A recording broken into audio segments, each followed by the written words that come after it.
হিন্দুরা আজকে তাদের ধর্ম, আমাদের সমাজ, তাদের সংস্কৃতি সম্পর্কে সচেতন নন। আজকে বাংলার মধ্যে যেখানে যেখানে সংখ্যা, যেমন মুর্শিদাবাদ, মালদা, সেখানে সংখ্যা যেমন কমে যাবে, যেমন আমাদের কাশ্মীরে হয়েছে, এরকম বাংলায় যেখানে যেখানে সংখ্যা কমবে ঠিক সেরকমই পরিস্থিতি হবে।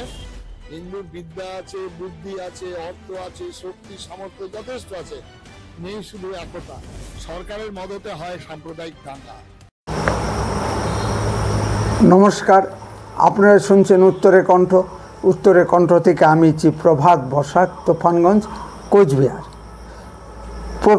প্রথম ভিডিওতে দেখা যাচ্ছে আমাদের পশ্চিমবঙ্গের দক্ষিণ 24 পরগনার ক্যানিং গোসাবায় একটি হিন্দু মেয়েকে বাড়ি থেকে জোরপূর্বক তুলে নিয়ে গিয়ে শান্তির ধর্মের ছেলেরা গণধর্ষণ করে গলা টিপে হত্যা করেছে। সেকু মাকু যারা আমার ভিডিওটি দেখছেন তারা আনন্দে একটু হাততালি দেবেন। আসুন এবার দ্বিতীয় ভিডিওতে, সেখানে দেখা যাচ্ছে পাকিস্তানে একটি হিন্দু মেয়েকে দিনের বেলায় জোরপূর্বক ধর্মান্তরিত করে নিকাহ করছে। এ কাজের সঙ্গে মুসলিম মহিলারাও যুক্ত। এবার আসুন তৃতীয় ভিডিওতে, মেদিনীপুর জেলার কান্দুয়াতে পম্পা সামন্ত নামে একটি হিন্দু মেয়েকে জেহাদি প্রেমে পড়েছিল, তার স্থান হয়েছে জলাধারে। একটু দেখুন। এসব দেখার পরও যদি আপনার হিন্দুত্ব না জাগে তবে বলতেই হবে আপনার রক্তে কোনো গণ্ডগোল আছে। আসুন চতুর্থ ভিডিওতে, ভারত সেবাশ্রম সংঘের পরম পূজ্যপাত কার্তিক মহারাজের বক্তব্য। ভারত সেবাশ্রম সংঘ চেনে না এমন বাঙালি হিন্দু খুব কমই পাওয়া যাবে, কারণ যারা পুরী বা গয়া তীর্থ করতে যান তারা অবশ্যই জানেন খুব অল্প খরচে ভারত সেবাশ্রম সংঘে আশ্রমে থাকা যায়। আমার উদ্দেশ্য ভারত সেবাশ্রম সংঘের প্রচার নয়। পরম পূজ্যপাত কার্তিক মহারাজ যে প্রশ্নগুলি তুললেন সেই সম্পর্কেই কিছু আলোচনায় আসা যাক। পাক স্বাধীনতাকালেই হোক বা এখনও হিন্দুদের বিদ্যা আছে, বুদ্ধি আছে, অর্থ আছে, নাই শুধু একতা।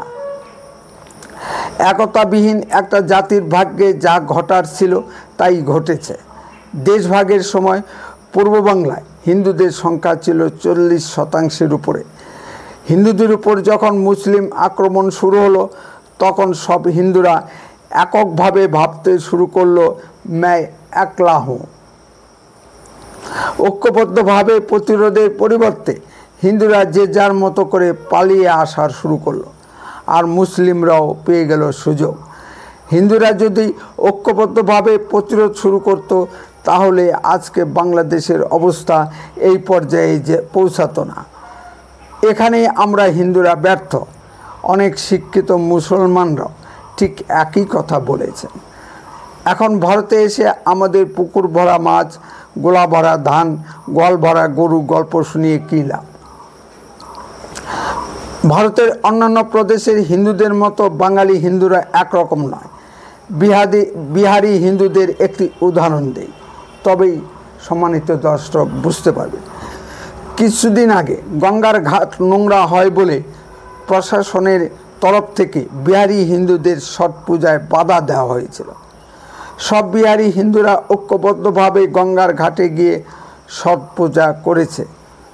প্রশাসন বাধা দিতে সাহসই পায়নি।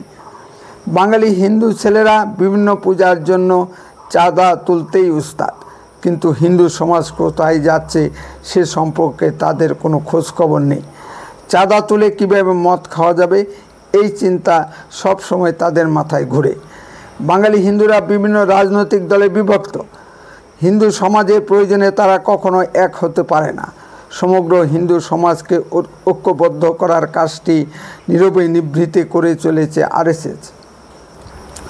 রাজনৈতিক ক্ষেত্রে তার কিছুটা সুফল দেখতে পাওয়া যাচ্ছে। জাতীয় রাজনীতিতে বিজেপির উত্থান। ধর্মীয় ক্ষেত্রে বিশ্ব হিন্দু পরিষদ অনেক লড়াই সংগ্রাম করে আমাদের ভব্য রাম মন্দির নির্মাণ করা সম্ভব হয়েছে। কাশ্মীরে পহেলগাঁও কাণ্ডের পর সমগ্র হিন্দু সমাজ যেভাবে ঐক্যবদ্ধ হয়েছিল তা নজিরবিহীন। এই কারণেই পাকিস্তানকে উচিত শিক্ষা দেওয়া গেছে। কিন্তু আমাদের মুর্শিদাবাদে আমরা কি ঐক্যবদ্ধ হতে পেরেছি? আমাদের পশ্চিমবঙ্গে আমরা হিন্দুরাই ভোট দিয়ে মুসলিম তোষণকারী বিজাতীয় সেমি মুসলিম লীগের মমতা সরকারকে ক্ষমতায় বসিয়েছি। এর জন্য দায়ী আমরা পশ্চিমবঙ্গের হিন্দুরা। আমাদের 1000 টাকা লক্ষ্মীর ভাণ্ডারের বড় লোক। এদিকে আপনার ঘরে শিক্ষিত বেকার ছেলে মেয়েদের চাকরি নেই, তাতে কি হয়েছে? ঘরের বউ তো 1000 টাকার লক্ষ্মীর ভাণ্ডার পায়।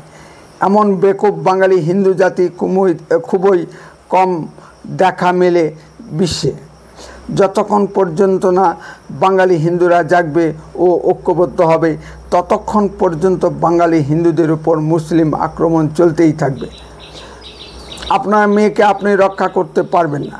কাশ্মীরে হিন্দু পণ্ডিতরা যেভাবে কাশ্মীর ছাড়তে বাধ্য হয়েছিল, আগামী দিনে বাঙালি হিন্দুরা পশ্চিমবঙ্গ ছাড়তে বাধ্য হবে। বাঙালি হিন্দু মেয়েদেরও দোষ আছে। এক পুলিশ রিপোর্টে দেখেছিলাম এই পশ্চিমবঙ্গ থেকেই 90,000 হিন্দু মেয়ে অপহৃত মোবাইল, ফেসবুক ও ইউটিউবের কল্যাণে। সংখ্যাটা ভাবিয়ে তোলার মতো যথেষ্ট। একটু লেখাপড়া শিখলেই নিজের ধর্ম সংস্কৃতি ভুলে যায় হিন্দু মেয়েরা। পা দেয় অতল গহ্বরের দিকে, যেখান থেকে ফিরে আসা যায় না। শেষ পর্যন্ত তাদের স্থান হয় টুকরো টুকরো হয়ে বাড়ির ফ্রিজে বা লাশ হয়ে নদীর ধারে। তৃতীয় ভিডিওটি দেখুন দর্শক। তারপরেও যদি জীবিত থাকে তাহলে স্থান হয় ভারতের বিখ্যাত সব বেশ্যালয়ে।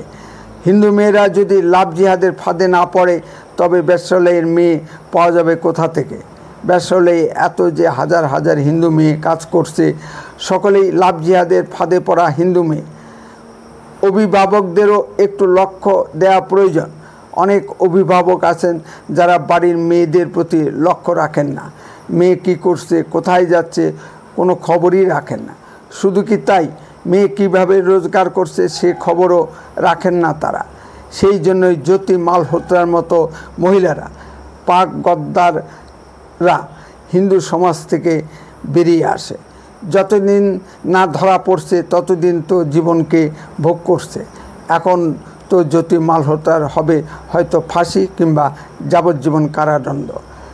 জ্ঞান দিচ্ছি না, বাড়ির মহিলাদের প্রতি সাবধান হতে বলছি। উত্তরের কণ্ঠ তাৎক্ষণিক কোনো খবরের চ্যানেল নয়, এডুকেশনাল ও ইনফরমেটিভ চ্যানেল। উত্তরের কণ্ঠ খবরের ভেতর থেকে খবর বের করে আনে।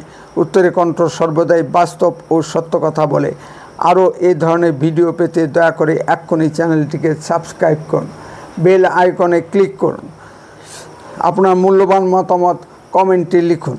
যদি ভিডিওটি ভালো লেগে থাকে তাহলে অন্ততপক্ষে 10 জনের মধ্যে ভিডিওটি শেয়ার করুন। উত্তরের কণ্ঠ দেশের কথা বলে, দশের কথা বলে। আপনারা চোখ রাখুন উত্তরের কণ্ঠের পর্দায়। বন্দে মাতরম, ভারত মাতা কি জয়। খুব শীঘ্রই ফিরে আসছি নতুন কোনো ভিডিও নিয়ে। ভালো থাকুন, সুস্থ থাকুন।